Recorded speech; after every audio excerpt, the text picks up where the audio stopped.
If you've ever tried to reinvent yourself, you've probably noticed that you don't suddenly become someone else.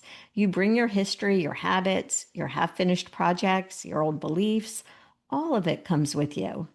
And yet, instead of that being a problem, what if that's actually the best news? Welcome to the Artwork of You, the podcast where your life is the canvas and you are the masterpiece. I'm your host, Lori Gouhin, and together we'll explore creativity, self-awareness, mindset, goal strategy, and the importance of accountability so that you can paint your life's portrait with confidence and ease. Remember, in the gallery of life, you're not just a spectator, you are the art. So let's grab our brushes and start creating the masterpiece that is you. Hello, my friends. I am so glad that you are here with me today because today I want to talk about something that I think we've all craved at some point in our life, and maybe you're even craving it now. And that's the idea of a fresh start. And when you think about it, we all love beginnings, right? We love the thought of wiping the slate clean, things like New Year's Day, a birthday, the first of the month, even something as ordinary as a Monday. There's an excitement in telling ourselves something like, this is it. This is where everything changes. But here's the question I want to ask. Do you think that fresh starts actually exist? Or have we been sold a myth about starting over that doesn't really hold up when you really look at it? Because if you've ever tried to reinvent yourself, you've probably noticed that you don't suddenly become someone else. You bring your history, your habits, your half finished projects, your old beliefs, all of it comes with you. And yet, instead of that being a problem, what if that's actually the best news? And that's what I want to talk about in today's episode. I want to look at 3 myths that I think show up whenever we chase what I would say is the fantasy of a perfect beginning. And they are the myth of the blank canvas, the myth of closure, and the myth of timelines. And by the end of the episode, my hope is that you'll see why you don't need a clean slate, a neat ending, or the right timing to begin. You can start exactly where you are, carrying everything that's already shaped you in your life, and that might just be your biggest advantage. And so when people think of beginnings, they do often picture a blank canvas, wide open, nothing on it, just pure possibility. And obviously, that sounds very enticing. But as an artist, I can tell you, canvases are rarely truly blank.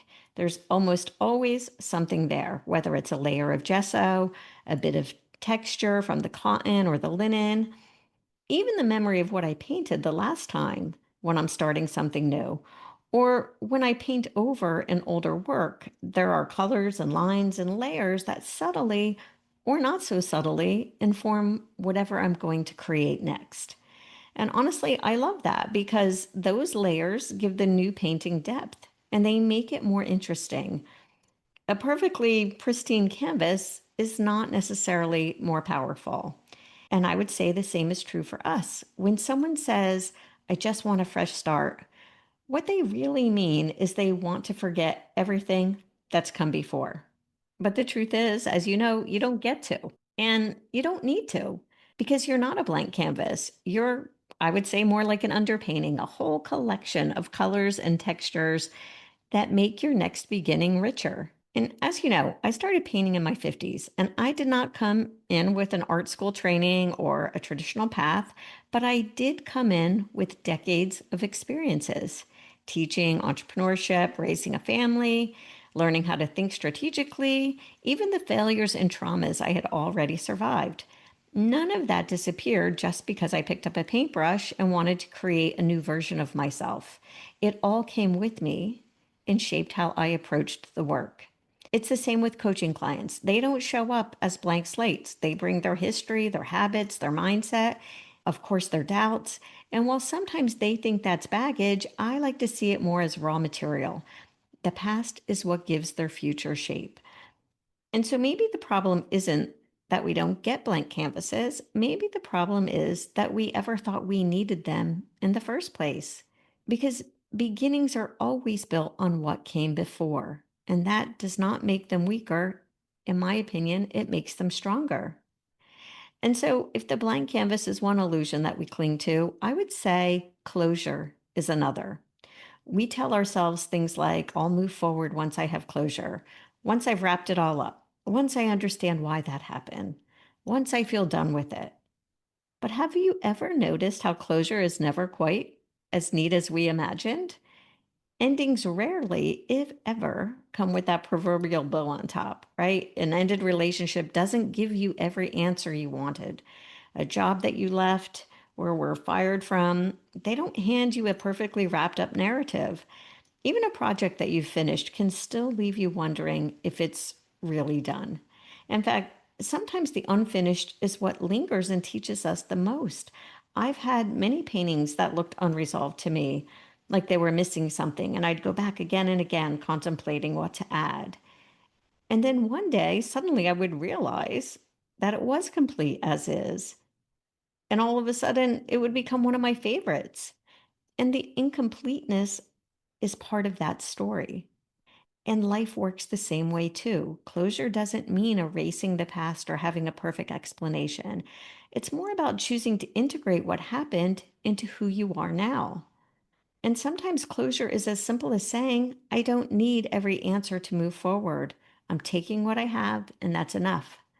When I shifted out of teaching, there was no ceremony where someone handed me a certificate of closure.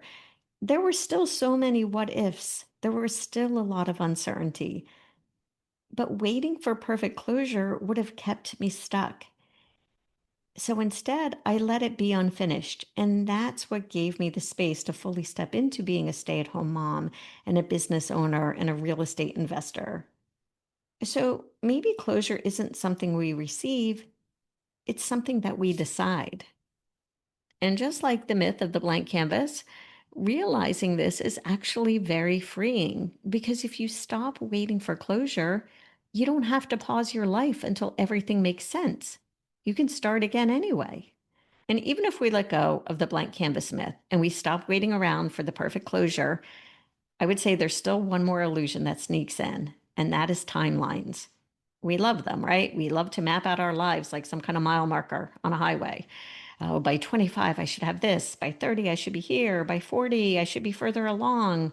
If I don't hit this goal in 90 days, then I've failed. Timelines give us comfort and order, but they can also become traps because real growth and real creativity, as you know, doesn't necessarily unfold on a schedule. For example, some paintings of mine, they come together in hours, like they'd been waiting in me all along, right? And the moment I picked up the brush, they just knew what to do. And others will sit in my studio for weeks, months, sometimes even years until they are finished. There's not a timeline that I can predict. And the same is true with bigger things. I didn't become an artist or a coach on the schedule that made sense on paper. And if I had judged myself against some external clock, I might have called myself late or behind. But looking back, it was right on time because it was my time.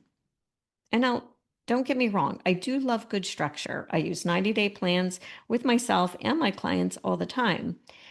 But the difference is this: timelines can be containers, not commandments. They're the tools to give us focus. It's not a be all end all kind of thing. Because when we cling to rigid timelines, we miss the fact that goals unfold, some of them in an instant, others in a season, and yet others in a lifetime. And so maybe it's time to stop asking, am I on schedule? And start asking, am I in motion? Am I aligned with what matters to me right now?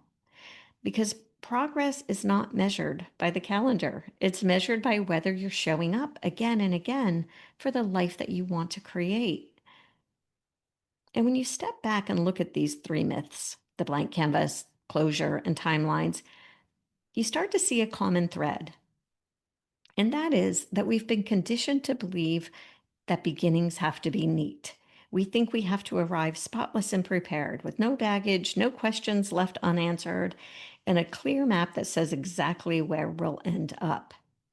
But again, that's not a beginning. That's a fantasy. Because beginnings are very often messy and they're layered and unresolved and unpredictable. And that's exactly what makes them interesting. Think about the most powerful turning points in your life. Chances are they did not arrive wrapped in perfection. They probably showed up while you were still carrying doubts, still wondering what to do with the past, maybe still feeling behind in some way, and yet you started. That's the secret. Beginnings don't wait for you to be ready. They wait for you to say yes, even in the middle of the mess. And maybe that's the part we overlook. The mess isn't in the way. The mess is the raw material, the unfinished edges, your layers and your imperfect timing.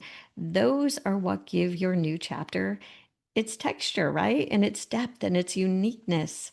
When I look at some of the most meaningful chapters in my own life, starting my art practice, launching my coaching business, beginning this podcast, none of them happened under perfect conditions. There surely was so much uncertainty, self doubt, fear of judgment. But what I see now is those exact imperfections gave each chapter its character. They forced me to grow into the person who could handle the next stage. And again, this is where I think people miss something important because beginnings are not about erasing what came before. They're more about transforming it. Your failed business attempt becomes insight that you cannot learn from a textbook, or your wrong relationship, that becomes clarity about what you want to create next. Or maybe if you've had a detour in life, that becomes the very path that takes you somewhere that you could never have planned. And in art, if you stripped away every trace of what came before, the work would be flat. And in life, if you stripped away the unfinished and the unresolved, your story would become flat. It would lose its richness. And so I would say the deeper truth is this: you don't need a blank canvas. You don't need perfect closure. You don't need to be quote unquote on time. What you need is the willingness to create right now with what you have. Because when you stop waiting for things to be as perfect as you imagine, you realize something very freeing. And that is, there is no perfect start. There is only your start. And so let me ask you this: where in your life are you holding back because you're waiting for things to be different than they actually are? Are you waiting for the blank canvas moment, the perfect reset, the magical fresh start where nothing from your past comes with you? Or are you waiting for closure? Maybe that clear ending, that final explanation, that sense of being completely finished before you move forward. Or maybe you're waiting on a timeline, believing you're either too late, too early, or somehow already behind. What would change if you stopped waiting? What if you gave yourself permission to begin right now, carrying with you your history, your unfinished situations, and your imperfect timing? Because whether you like it or not, there will never be a day when the canvas is completely blank and the closure is perfectly wrapped up and the timing is ideal. But there can be a day, and it might as well be today, when you decide to start anyway. And maybe that's what makes your beginning so powerful. Not that it's flawless, but that it's yours. Maybe it's unpolished, a little messy, but it's entirely human. And so as you move into this week, I want you to notice your thoughts and your actions, and then ask yourself, what's one small step I can take with what I already have? Because your life's canvas isn't blank and it never will be. But again, maybe that's the point. The point isn't that life is neat and perfect or on schedule. It's not that circumstances finally line up. It's that you do. That's a wrap for today, my friends. Thank you for sharing your time with me. And remember to show up in your life like the masterpiece you are, because you are the artwork. Please subscribe and leave a 5-star review. Have a fabulous day.